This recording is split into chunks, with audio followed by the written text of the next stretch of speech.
As promised, I recently went to visit with Bashar. Again, this was my third visit with him, and I'm going to attach here. In fact, the whole video will pretty much just be a small clipping from our discussion regarding Kundalini. I hope some of you find it helpful. I did. It's always interesting going to speak with a channel. Dialogues are always so much more challenging and rewarding than monologues, because you're working with a merging of energy. Bashar is very fast, very quick, very present, and you really got to be on your game to talk with him and stay focused on your own questions and reasons for being there. You know, otherwise the conversation can go off in different directions that are also very rewarding. He has his own special way he works with people. So without further ado, here we go. All right, Kundalini energy. The alignment of many of the energy centers of the body so that there is a more rapid flow, a higher degree of sensitivity, of receptivity, of higher frequency energies that can thus then be assimilated with the body and utilized by the body in a variety of ways to allow for more accessibility of information, more accessibility of different dimensions, more applicability of these energies in your physical reality in whatever way, shape, or form you choose to express them. More centering, more balancing. But when the Kundalini energy is open, when the alignment takes place, it is of even more paramount importance that that energy be used, be applied, so that there can be created a flow of application of that energy, a grounding of that energy, a balancing of that energy in physical reality. Does that make sense? It does. The next thing I was really wanting to know is if this is something that everyone on the planet is actually going through at the moment, whether consciously or unconsciously. No. No, it's not. No. So I was not clear about this. Thank you. Everyone on your planet is going through some form of transformation or transition, but that doesn't mean they're going to do it that way. Right. So could you give me more detail about what this way actually includes? See, I'm not clear about that.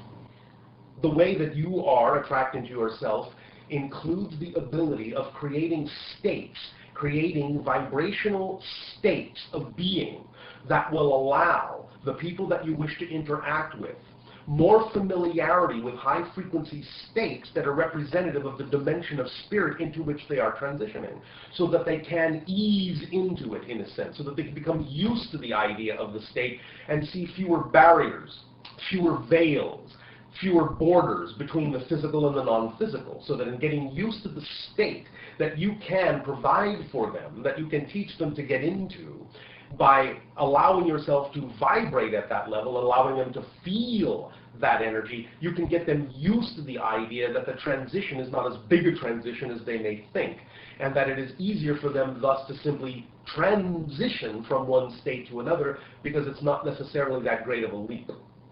Becoming familiar with it will allow them to simply make a smoother transition, because they will not be creating in their mind such a great difference between the concept of physical and non-physical reality.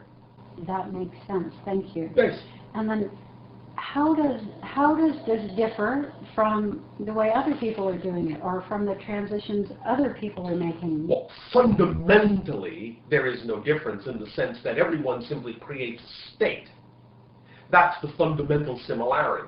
But the way in which you create the state, the kind of vibration, the color of the state, in a sense, the things that are applicable to different belief systems are the differences. Because different people on your planet have many different approaches, many different belief systems, many different perspectives. Thus, this fundamental state needs to be created in a variety of ways that are familiar to the belief systems they are willing to allow themselves to buy into, so that they can approach this state from their particular perspective. So it's the methodologies that may differ, but the idea of creating a fundamental state that represents a certain kind of reality is similar to all of these techniques, all of these ideas, all of these permission slips.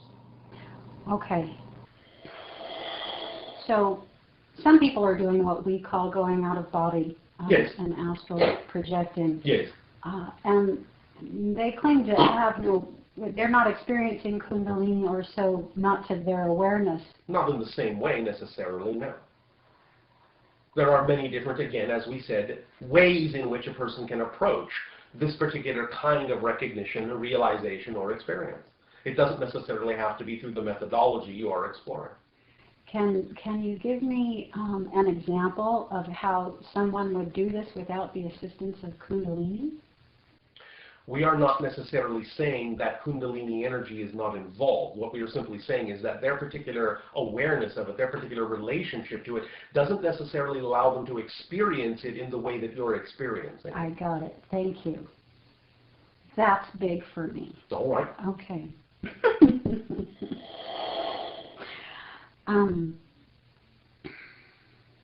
Some form of holistic alignment must be taking place in order for what you colloquially call the out-of-body experience to be occurring. And that doesn't mean that they're going to experience it or be capable of identifying, or shall we say focusing it in the manner in which you're experiencing it. Okay, so is this why I, for instance, experience a lot of vibrational phenomena, a lot of energy sensations through the body in my experiences. In fact, it's probably the foundation of everything that happens. So there's always this... For now. This large... Okay. You're just getting used to it. Okay. It will change the more you get used to it. You will not necessarily be capable in the future of singling out these different sensations. They will blend. It is similar, in a sense, to many of the symptomologies that individuals go through when they begin to channel. Even the channel sitting before you went through similar symptomologies when he first started getting used to our energy. This is not uncommon. But eventually they blend in. They smooth out. But it will still be felt. In some senses, but not the way you're feeling it now. The sensations will change. Oh, yeah, they've constantly been changing, but it's always something. Well, yes, there will always be something. Yeah. Okay. Although, again, there are those who have created the relationship with these energies in such a manner as they may not feel that much. It may simply be an instantaneous flash, and that's it. Okay, so it's not necessarily a matter of awareness or sensitivity, but it could also be a matter of acclimating. Yes. Yeah.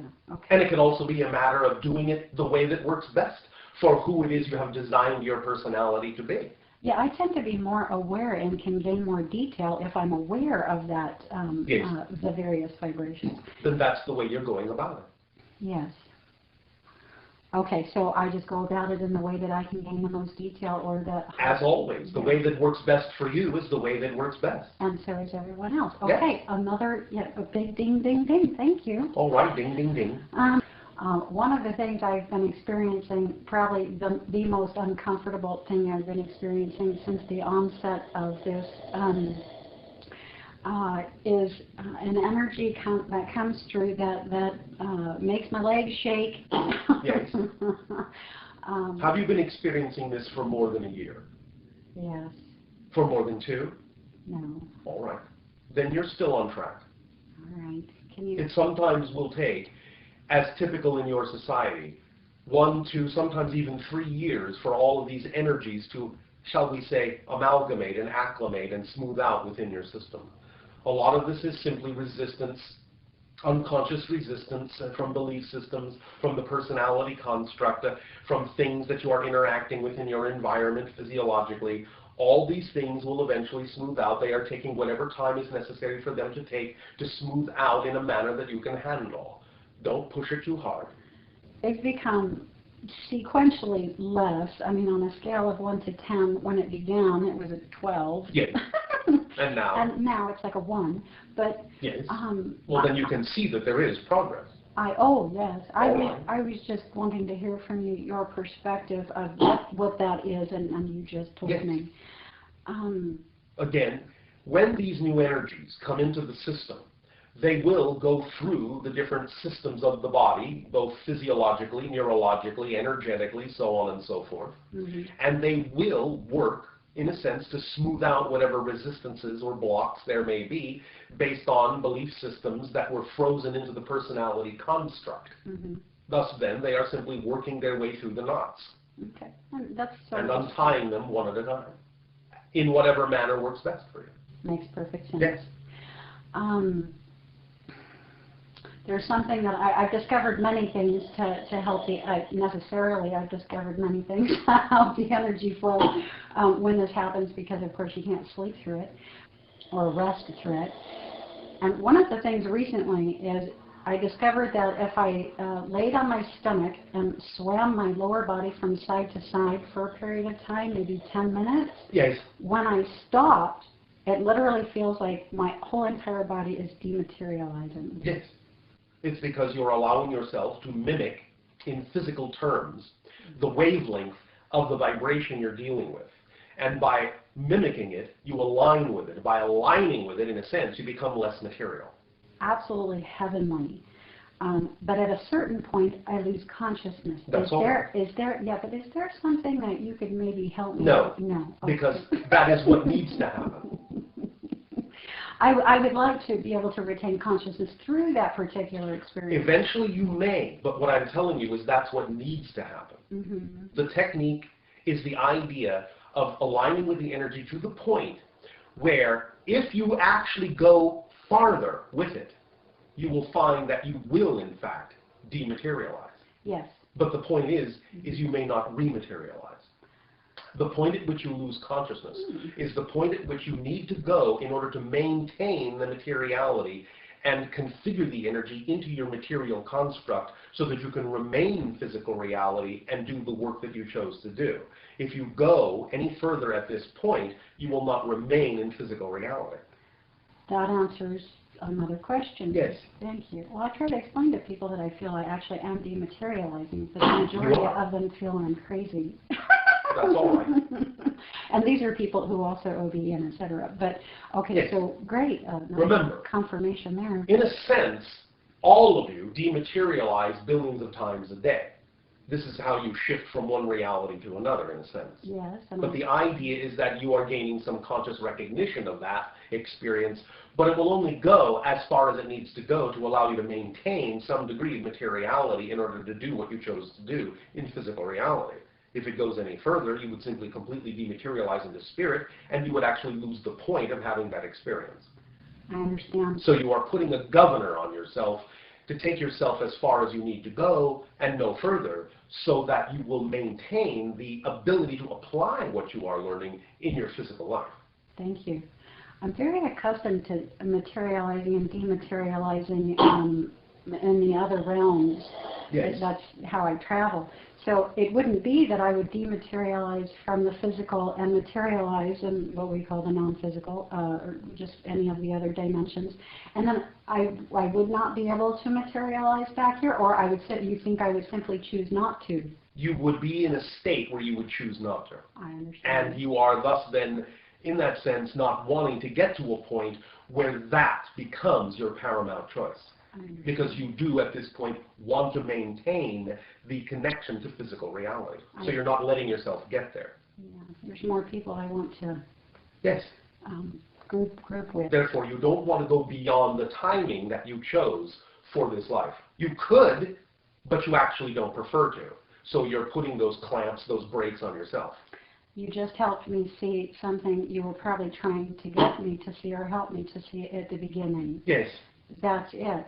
I'm wanting to group with more people here. It just hearing it said that way helped me, but other way I wasn't getting it. Thank you. Thank you for going full circle with us. Okay. All right, now this one's a bit sensitive, and all right. not really, but for some people. Then why did you bring it up if it's not sensitive for you? With the Kundalini, Yes. I experience a lot of sexual energy. This is not uncommon. Okay. The whole basis of tantric sex is the idea of connecting to the Kundalini in a conscious way during the sexual act. Yes, I understand this. All right. I'm experiencing it when projecting into these other dimensions. Yes. So I will arrive feeling this intense sexual energy. Yes. Almost always I will have an insane feeling to just be naked. I mean, Yes. nothing else can get in front of that. Right. Is this bad? It's not bad, but I'm just, no, it's not bad for me, but You can allow yourself to balance the energy in a manner so that whatever it is you attract or whoever you attract to yourself to interact with, you will be capable of determining what is, shall we say, appropriate as a balance point between your belief system and theirs in terms of how you present or express yourself. And you can take yourself to a place where you are comfortable with that. Right now, the energy is very raw because you're still learning about how to balance it. But when you really begin to apply it, which is what we were implying earlier in this conversation, when you really begin to apply it relative, not only to yourself, but relative to the others with whom you will interact, the combination of your energies will create in you a recognition of a balance point that you will then not go beyond, because the balance point will feel like the natural place to go, and you will thus then not behave in a manner that is beyond what the person you have attracted to yourself can also handle. And you'll do that automatically by feeling where that balance point is. Right now, however, in these early stages, you are simply feeling the full raw potential of the energy, yes. But it will change when you're actually interacting with people that you will attract. Okay. If you take into account holistically their energy too. Right now, you're not feeling that so much. No, right now it is often out of control. It's not out of control. It's just the level it needs to be to give you full recognition and full experience and full familiarity with that energy. But you don't have to assume that it will maintain that particular expression or level when you're actually interacting with someone else, if you take into account consciously the energy that they're bringing in and how it will balance out naturally the energy you are also giving off, so that there will be a balance point found that will be the balance point that will serve them best. So far to date, the visual environments, the non-physical visual environments I've moved into to express some of this energy, have these all been in the personal, private, subconscious area? Or has there been real interaction? There has been types of interaction, but not necessarily in the way that you think. What you have done, in a sense, is projected into the template reality to, shall we say, simulate Yes. certain things to test them out. Okay, I gotcha. Now, in that sense, they are real, but not in the sense of having the kind of effect that you're used to calling real in your physical reality. I'm with you. All right. Okay.